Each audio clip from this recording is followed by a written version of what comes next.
Young યુવાન આદિવાસી એકતા group દ્વારા આયોજિત આજના આ સાંસ્કૃતિક કાર્યક્રમમાં આપ સૌને આપકી જય, જોહાર.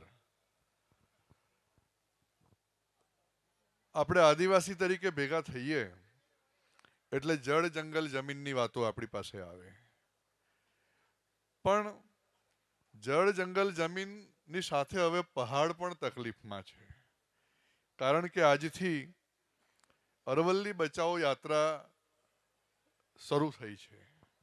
અને આપણે બધા જાણીએ છીએ કે આ દેશના નામદાર સુપ્રીમ કોર્ટે જજમેન્ટ આપ્યું છે અને એમણે અરવલ્લી પહાડીને નવેસરથી વ્યાખ્યાયિત કરી છે. આપણે બધા જાણીએ છીએ કે ગુજરાતથી લઈને દિલ્હી સુધીની 670 કિલોમીટર લાંબી અરવલ્લી પહાડી છે. અને સુપ્રીમ કોર્ટે કીધું કે જે 100 મીટરથી નીચું હશે ટેકરીઓ તેને અરવલ્લી ગણવામાં આવશે નહીં. અને આ રીતે 92% અરવલ્લી પહાડીને ખનન માટે છૂટ આપવા માટેનું કાર્યવાહી આગળ ચાલે છે.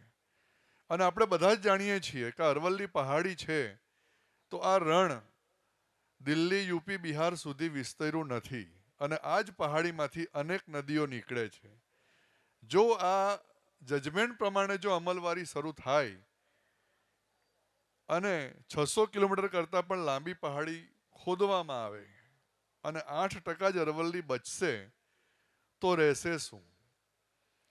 અને બીજું એ છે કે આજે અરવલ્લી છે તો કાલે સાતપુડા અને બીજા દિવસે સહ્યાદ્રી પણ આ જ રીતે આગળ વધશે એવું અમે માનીએ છીએ. તો શું આ દેશના સુપ્રીમ કોર્ટના જે જજ છે એમને પર્યાવરણને શું અસર થશે? રણ કેવી રીતે આગળ વધશે? નદીઓ કઈ રીતના સૂકી થઈ જશે? એ બધું એમને નહીં ખ્યાલ હોય? એમને બધો જ ખ્યાલ છે. પણ પરિસ્થિતિ એવી નિર્માણ પામી રહી છે. કારણ કે આ જે ફક્ત અરવલ્લીનો સવાલ નથી મિત્રો. હવે આપણે જીવન જીવવાના જે મૂળ જે બાબતો છે, જે સંસાધનો કઈ છે, આપણે પ્રકૃતિ કહીએ છીએ, એ બધા ઉપર આ રીતે હવે એક પછી એક આ જોખમ ઊભા છે. અને એનું કારણ શું છે? આ મંચ પરથી હું જાહેરમાં કહું છું કે આપણે જે વિકાસની પરિભાષા જે ઘડી છે અત્યારે આ પૂંજીવાદી માનસિકતાએ, વિકાસ એટલે એ કે ભાઈ અત્યારે જે મારી પાસે છે એના કરતાં વધારે મેળવવું. અને વધારે મેળવવાની જે હોડ છે તો કોઈકની પાસે વધે છે તો કોઈકની પાસે ઓછું તો થવાનું જ છે.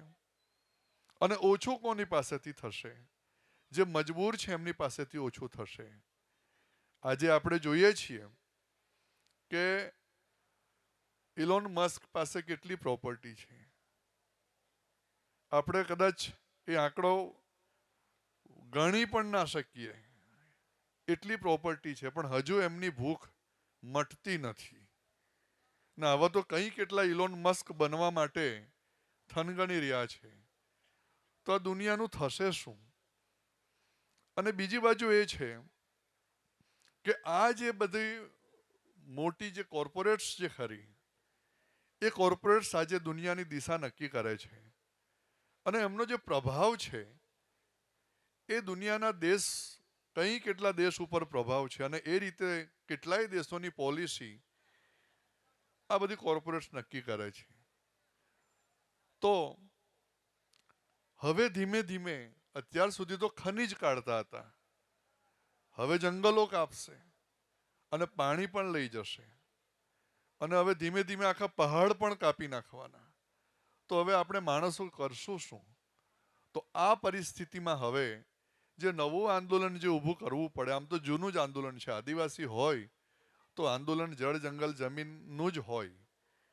અને એ આંદોલન ક્યારે આપણે આગળ વધારી શકીએ? આપણે ભાષણોમાં તો સારી રીતના કહી શકીએ છીએ કે આપણે આમ કરીશું તેમ કરીશું, પણ ખરેખર આપણને જંગલો પ્રત્યે લાગણી છે ખરી? ખરેખર આપણને આપણા પ્રદેશના પહાડો પ્રત્યે લાગણી છે ખરી? ખરેખર આપણા પ્રદેશની નદી પ્રત્યે લાગણી છે ખરી?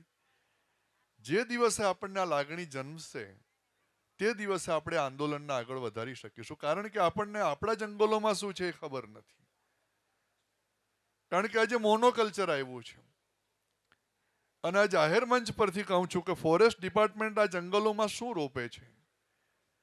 હું પોતે વ્યારાથી આવું છું, અમારી ત્યાં પેપર મિલ છે.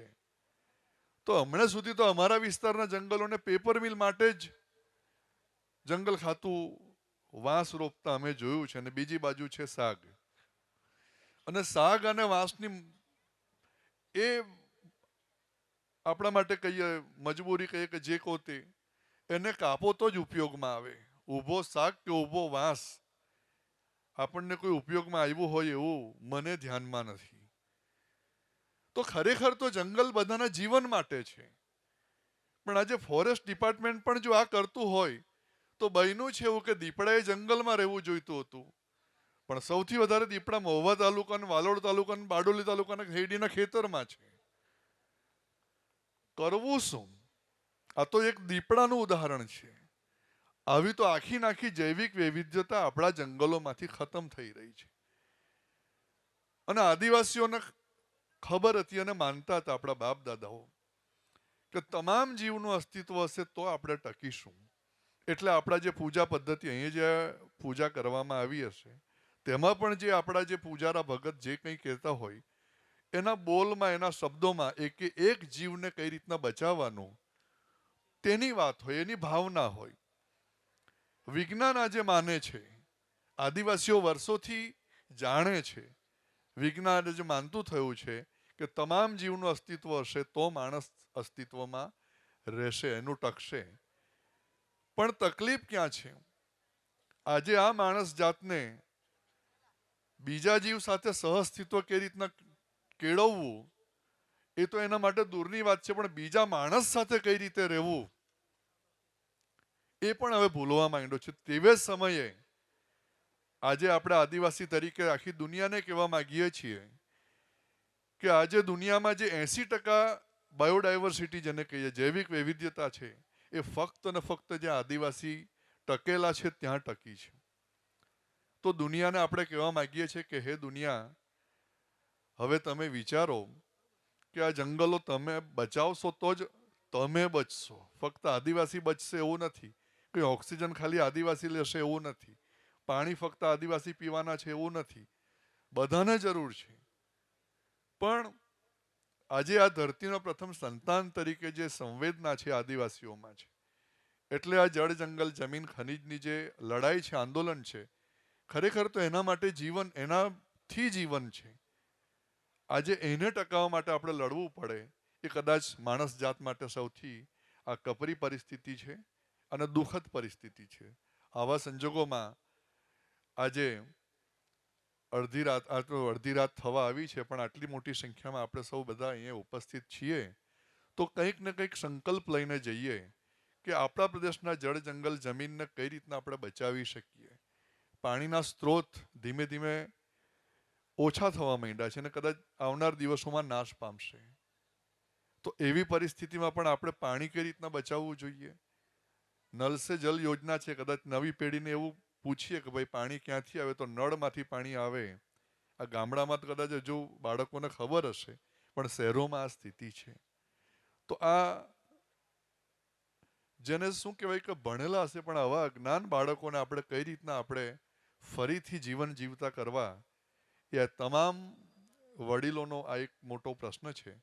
તો આજે હું લાંબી વાત નથી કરતો, પણ આજે આ ઉપસ્થિત તમામને મારી વિનંતી છે કે આપણા પ્રદેશના જંગલોમાં કેટલા પ્રકારના ઝાડ છે, કમસે કમ આપણા ગામમાં કેટલા વૃક્ષો છે અને કેટલા ઝાડ આપણા ગામમાંથી લુપ્ત થયા છે એની યાદી કમસે કમ આપણી પાસે હશે તો આપણે કંઈક કરી શકીશું.